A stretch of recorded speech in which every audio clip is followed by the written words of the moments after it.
Ayan, hello po sa ating lahat, Team EDSI. So, ika nga po nila ay nako.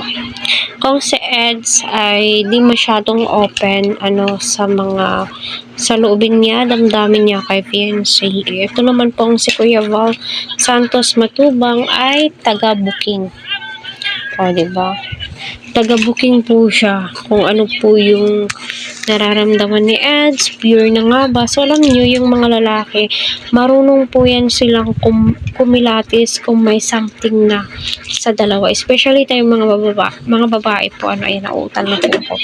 Tayong mga babae is nararamdaman po natin kung gusto nga ba ni fiancé si EDS, iniiwasan nga ba ni fiancé, pero kita naman po tayo, no?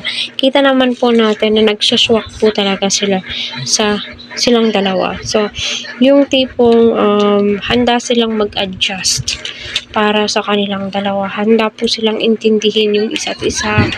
Especially yung time po, napaka-laking adjustment po kay Edo, yung oras na iginugugol po niya kay fiancé, sa pamilya ni fiancé, effort ni Ed sa mga kapatid ni fiancé, diba? So, ika nga po ni Kuya Val Santos Matubang sa live po niya, is nanggigigil po siya dahil nga po sa mga pangbabash, panghahanas, mga, alam niyo na, so din naman po yan maiiwasan. Ika nga po ni Kuya Val Santos Matubang, mas mahal pa nga po ni Edo si fiancé kaysa sa magulang po niya. Alam niyo, kapag yung lalaki is na-attach na po sa babae, alam niyo, yung, di ba, yung kasabihan po nila, yung asawa mo,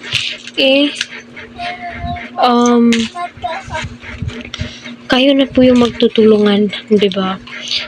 Kaya masasabi mo po talagang legit na legit po yung sinasabi ni Kuya Val Santos Matubang dahil nga po nararamdaman po natin as supporters ng Team EDSI. Kaya thankful po tayo kung ano man po yung mga sinasabi ni Kuya Val na mga pagbubuking niya kay EDS, kasi yun po yung nakikita niya at yun po yung mga nararamdaman po niya, no?